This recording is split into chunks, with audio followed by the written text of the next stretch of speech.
সকাল থেকে চাচা চাচি চিৎকার চেঁচামেচি। চাচি বারবার হাড়ি ছুঁড়ে মারছে মেঝেতে। এই অশান্তির সংসার আমার আর ভাল লাগে না। এক বস্তা চাল সব শেষ হয়ে গেছে। কতগুলো আপদ এই সংসারে ঢুকিয়েছো, এই জন্য চালগুলো এত তাড়াতাড়ি শেষ হয়ে গেছে। আমি এত কিছু বুঝি না। তুমি এখন বাজারে গিয়ে এক বস্তা চাল কিনে নিয়ে আসো। এই চালগুলো আমার বাপের বাড়ি থেকে পাঠিয়েছিল। এত তাড়াতাড়ি চাল শেষ হয়ে গেল, এখন কি আমি আবারও তাদের থেকে চাল চাইবো? আরে একটু শান্ত হও না, এত চিৎকার চেঁচামেচি করছো কেন? এইবার তুমি তোমার বাপের বাড়ি থেকে নিয়ে আসো, আমি পরের বার নিয়ে আসবো। তুমি পেয়েছোটা কি? আমার বাপের বাড়িতে যদি ধান ক্ষেত না থাকতো তাহলে কি করতে? তাহলে একটা না একটা ব্যবস্থা করতাম। তোমাকে বলে দিচ্ছি, তাড়াতাড়ি ওই আপদগুলোকে বের করো, নয়তো সবকিছু খেয়ে ফেলবে। তোমার ভাইকে তো আগেই খেয়ে ফেলেছে, এখন তোমার দিকে না নজর যায়। ঠিক ওই মুহূর্তে মা আর সহ্য করতে না পেরে দৌড়ে গিয়ে আমার চাচির গালে ঠাস করে একটি থাপ্পড় বসিয়ে দেয়। আমার চাচা হা হয়ে তাকিয়ে আছে। এরপর চাচিও তেড়ে এলেন আমার মাকে মারার জন্য।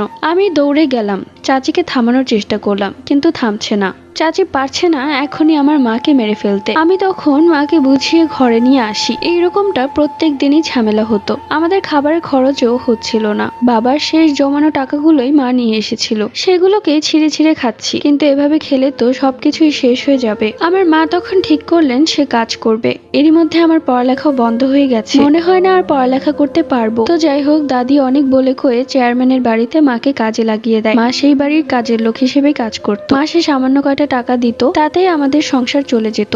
এরই মধ্যে দাদির ওষুধের খরচও ছিল। বলাই চলে আমাদের সংসারটা বেশ টানাটানির মধ্যেই যাচ্ছিল। আর এই কয়দিনের মধ্যে আয়াস কিন্তু একটিবারও আমার সামনে আসেনি। আমিও ভেবেছিলাম যে যেহেতু আমার বাবাকে মেরে ফেলেছে তাই ওর প্রতিশোধ শেষ, ও এখন আর আমাদের কোনো ক্ষতি করবে না। একদিন রাত 8টার দিকে আমি চাপ কলে পানি আনতে গিয়েছিলাম। পানি আনার সময় হঠাৎ করে পেছনে ঘুরে দেখলাম আয়াস দাঁড়িয়ে আছে। ওকে দেখে আমি কিছুটা ভয় পেয়ে গেলাম। আপনি আবার কেন এসেছেন? তোমাকে কি বলেছিলাম সুরাইয়া, তোমার বাবা মাকে না মারা পর্যন্ত আমি শান্তি পাবো না। তোমার বাবাকে মেরেছি, কিন্তু এখনো তোমার মা দিব্যি ঘুরে বেড়াচ্ছে। তোমার মা তো আমার মাকে খেয়েছিল, তাই না? তাহলে আমি কি করে তোমার মাকে ছেড়ে দিব? অনেকদিন আগেই মেরে ফেলতাম, কিন্তু তখন মারলে হয়তো তোমাদের দুই বোনের অনেক কষ্ট হয়ে যেত। কিন্তু এখন তোমাদের মাথার উপর ছাদ আছে, তোমার দাদি আছে, তোমাদের দেখাশোনা করার মতো। আমি তখন আমার হাত থেকে পানির কলসি ফেলে দিয়ে পায়ে লুটিয়ে পড়লাম। কেঁদে কেঁদে আকুতি মিনতি করে বললাম, দয়া করে আপনি আমার মাকে মারবেন না। বাবাকে মেরে ফেলেছেন, তারপরেও আমরা দুই বোন এই মাকে আঁকড়ে ধরে বেঁচে আছি। এখন যদি মাকেও মেরে ফেলেন তাহলে আমাদের কি হবে? তখন আয়াস বলল, তোমার মায়ের জন্য তোমার খুব কষ্ট হচ্ছে, তাই না?